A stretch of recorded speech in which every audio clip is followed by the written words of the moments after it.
Then my friend called me when I was going. When I reached JINJA, he said, find me at this and this petrol station. It was a bar. So it is not only here. You know that most of the petrol stations, it is coping up, and we must avoid it and fight it. It is just something that is coming in. And it is all enough for us to do what? DPC, thank you very much for that guidance. I think in this, we are going to take it up even at our, as regulators, we have a forum where we meet the oil marketing companies. We are going to inform them of this vice and to tell them the negative impact of this. No, but they should sell it somebody. No, they should sell and take home. That's really the ideal. So we shall take it up also on our level. But still, even local government should help us in that regards. The other issue is on fuel dumping. It's a challenge. I've realized it's a very big challenge. My colleague has tampered with it, has talked about it. We need, I think, all agencies concerned to have a meeting to see how we handle this big vice. Then the other issue is about market prices. Who controls the prices of petroleum products? We said for us our market is liberalized. We don't control prices as government. It's the force of demand and supply that determine the price. That's why you see price differentials everywhere. There are different prices. They differ from station to station. So government doesn't control prices here. The other issue is about the trading license. They are saying filling stations have been paying trading licenses, which is against what I told you. I told you for filling stations are not supposed to pay trading licenses. But service stations are required to pay trading license for those additional compatible business they are doing at the station. That's what I told you. And even in this regards, the local government ministry wrote to local authorities and they informed them to act accordingly. And saying that they should not charge trading licenses to filling stations, but they can charge those additional services, trading licenses. Thank you. Sorry, this one, you are my colleague, but this is what I understand, and I have seen this myself. My colleagues in local government, bear with me. Local government goes and closes the station if you don't pay this money. And the business person has no option but to pay the money. I have seen this happening myself so many times in so many places around the country. In one place, the lady had attended a similar workshop like this. She even referred to the commissioner's statements. But that did not deter the local government revenue officers from going ahead with what they came to do. Therefore, in my opinion, I think there is something a little more that needs to be done between the head, which is the ministries, now the Ministry of Energy, Ministry of Local Government, and the local authorities. Because what turns out is that the person, this manager here from Oil Energy, cannot go to the ministry, is bringing it to you. So I think it's something that needs the ministries to work together and then come down to the local government, because looks like the ministry, the local government will listen more to the Ministry of Local Government. Thank you. I think in that regards, we also moved ahead to inform even oil marketing companies regarding this subject. So these oil marketing companies, most likely, these stations are affiliated to those companies. So we thought they have accordingly informed those operators of those stations. But nevertheless, we go that direction we're talking about. But as regulators, we have communicated to Minister of Local Government, which has a responsibility of communicating to the other local government authorities. The challenge is usually these local governments also come up every time. We are creating more local governments every time. So maybe that's a communication gap. What's up? Ladies and gentlemen, the other issue is the issues of distance from station to station. I told which were issued by Physical Planning Board. Stations on the same side of the road, they are supposed to be 50 meters apart.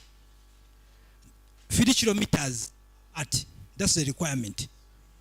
Then on the opposite side, they are supposed to be 300 from the existing station.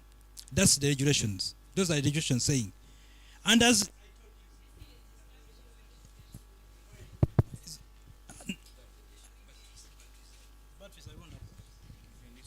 no, let me repeat.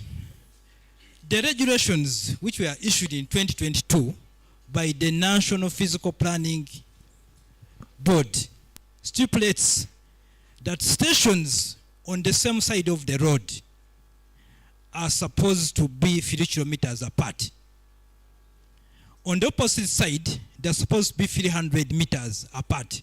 That's the law. Initially, the responsibility of siting stations was under the Ministry of Energy. But later, local government said this is their mandate. Now, when those standards were issued to guide the physical planners in that regards. Now, what is happening? Two things are happening. The law does not work backwards. Those stations which were in place before 2022, you can't change them now. But what is happening now, and that's what we have observed, is people are backdating the plans. That's what is happening with the physical, and you're aware of it. Backdating them so that they fit in that framework. That's the challenge we are facing. But that's the law. From 2002 should be the guiding tool for siting stations. Now, I think Commissioner talked about own-use facilities. These are also supposed to be, because they are also petroleum facilities, they are supposed to follow the same licensing regime as you are handling them. But the standards for filling station, the tanks are supposed to be underground. So you tell the applicant to redesign so that the tanks those are the ones which are required to be above ground. So in that regard, you can tell them to revise the design. Thank you very much.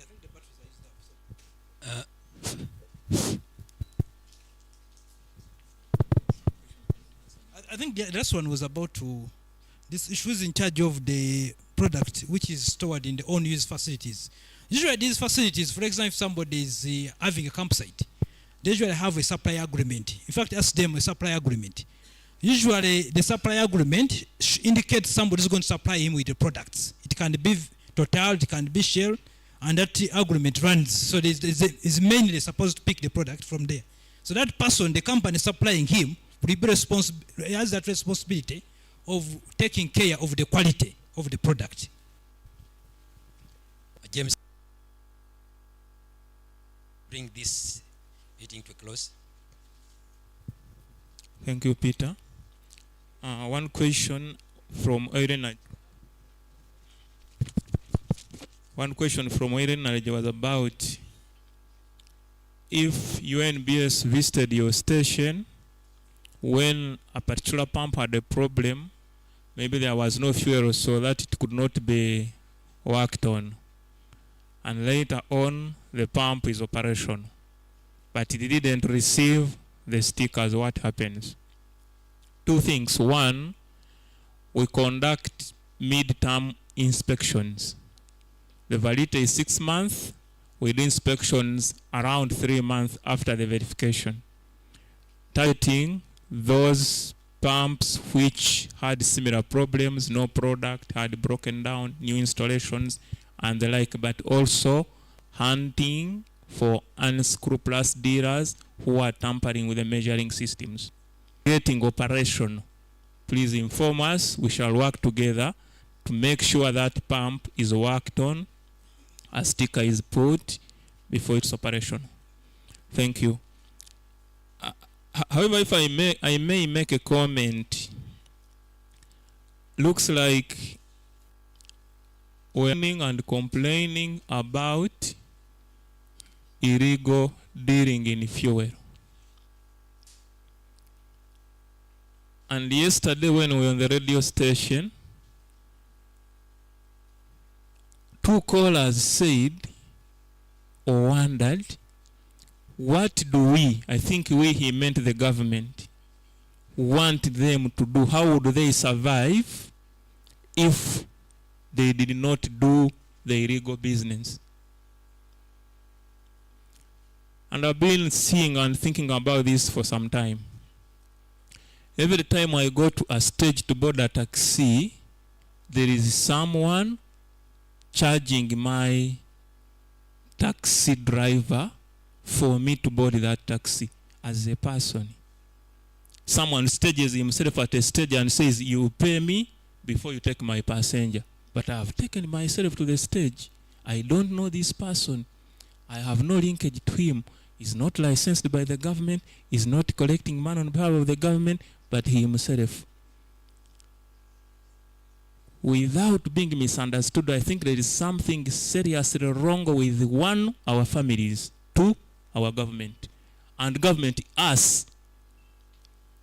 Because if we are parents, I admit you can fail as a parent, but how come all these children, you find younger boys who should be in school at a stage saying, my passenger?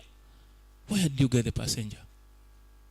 It is very similar to the issue of people vending fuel in small containers. There is more that needs to be done as a community, Uganda, from our families to the authorities. In that office where you sit, whatever decision you make, trust me, my brother, it's impacting on the common good. That policy you are putting in place that is disadvantaging someone from surviving is leading him to doing what you are complaining about. Let's get serious. Thank you. Thank you, James. We want to bring this to a close, but it did just allow me, just one person from URA, she's here to make some submission, please.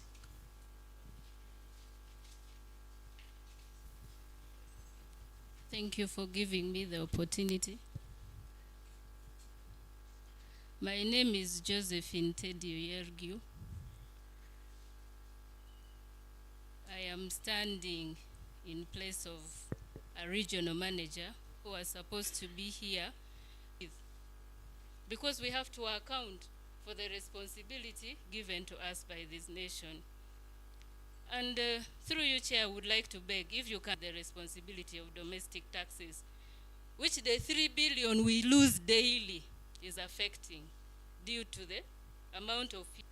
Before you can close. Thank you.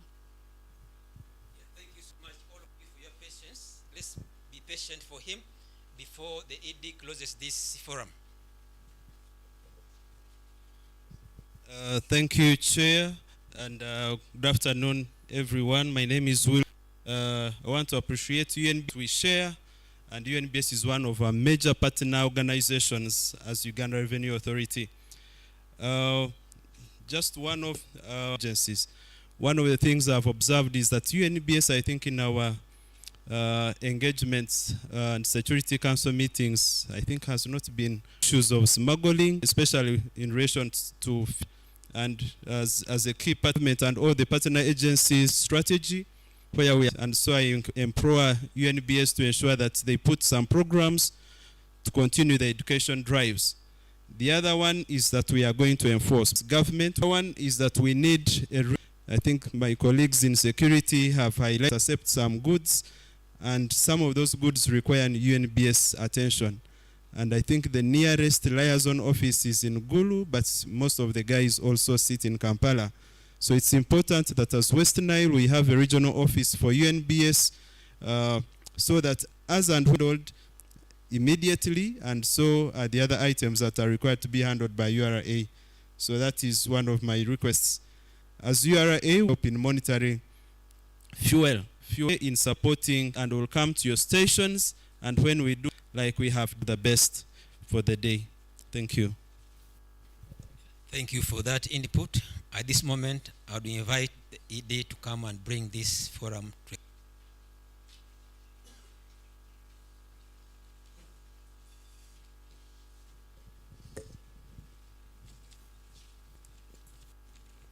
UNBS and our colleagues from Uganda Police, local government, where I'm alive to the fact that I'm standing in between your lunch, and also maybe those of you want to make quick the display. And from onset, I must say that we will listen in. We can't answer everything in what Hajat will factor this. But one thing to say is to thank you for the commitment, because this is the only way we can address every problem. I will appreciate you, and the first thing I want to say, as UNBS, we do develop standards. This is the only way we can survive, but also as consumers. So in doing this, we have now a Minister of Energy, and we address basically issues of quality and issues of quantity. I think from 24th video, but also in the field. We believe this is a very important tool in promoting standards. And if you can load, my brother mentioned it, and my colleagues from URA. So if we equip you with this, we believe that we would have won the war. That can help us quality culture, and related to that is that and other information help us to enforce. Please promote, enforce standards and other requirements, as have been said. Whether it is about where to put a station, how to check yourself, and how to check the one serving you. The third point I want to comment on is about performance.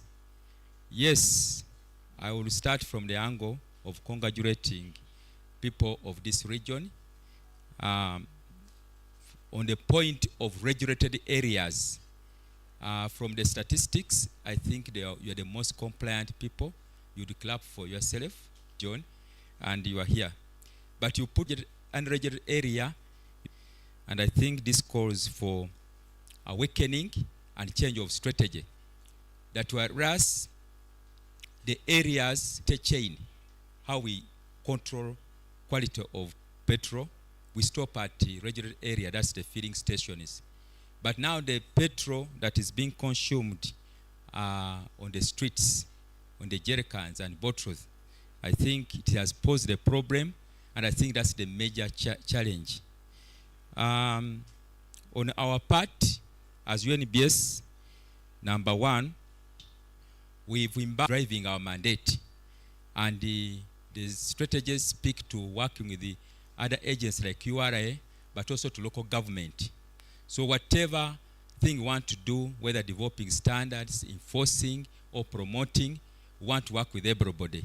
So whatever call that has been made is part of our strategic plan to work with all our government agencies and other actors, and is raised here shall be addressed through our strategic intervention of whole government approach. Secondly, in our strategic plan and as management, we were decentralizing our services. And maybe to also answer the question that has been said, yes, we are not here. We are aware of it. We started with the 3 regions away from Kampala. That is Gulu for northern region, Mbarara for western, and Mbale for eastern. And we are going ahead to build whatever is reinforced. It is reinforced and strengthened. The next level is to add. So you are now second phase of decentralization. We pray that we get enough resources and see that we realize that agenda. The service at Gulu, Gulu, because like I said, we are an apex agency in the development, promotion, and enforcement standards. Develop standards. There are those areas we help in. We work with UCC to enforce, but we come in to play the role of doing the standards. So let's use the tests are required and other things where we for contacts. They will love to see your hand again, Hajat. So what I'm saying, apart from the service that are nearest, but also online, and also at the head office, we have a dedicated team. We promise, number one, take note that the issue of fuel here, it is a security issue. It is a commercial trade, to see that we address it with community enforcers, the local enforcers. We shall not to do. Please join us to restore public and trade order, and make sure that the fuel on the streets, fuel is not traded on the streets and bottles. If we can remove that, and we encourage people to go to the petrol stations where we have already noted that is well regulated and the performance is okay. This will not be. I will appreciate information we can do it. I also want to encourage to have mindset change, because this is how we can fight it together. So on that note, I want to thank you for sparing your time. These engagements, for us, we believe as UNBS, this is one of the standards, promoting standards, in educate and enforce. They speak to our mandate of standards promotion and also enforcement. So I want to thank you, all of you who have come.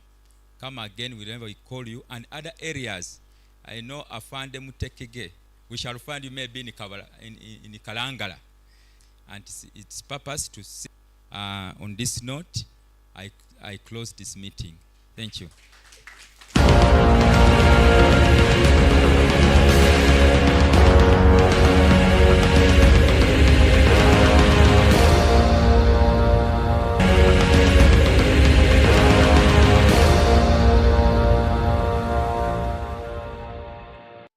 Introducing Host TV, your brand with Host TV. Available on YOTV, Afro Mobile, and Host Media app. We offer commercial.info. We are Host TV. Connect with us on all social media platforms. Host TV, exploring. Welcome to Dreamland Hotel, where luxury meets convenience. Experience the perfect blend of comfort and sophistication. Our spacious and beautifully appointed rooms and suites are designed to meet your every need. Relax and unwind in our tranquil accommodations, complete with all amenities to ensure a restful and rejuvenating stay. Hosting a business event, scale conferences, our versatile spaces and professional staff will ensure your event is a resounding success. Dive into a world of relaxation and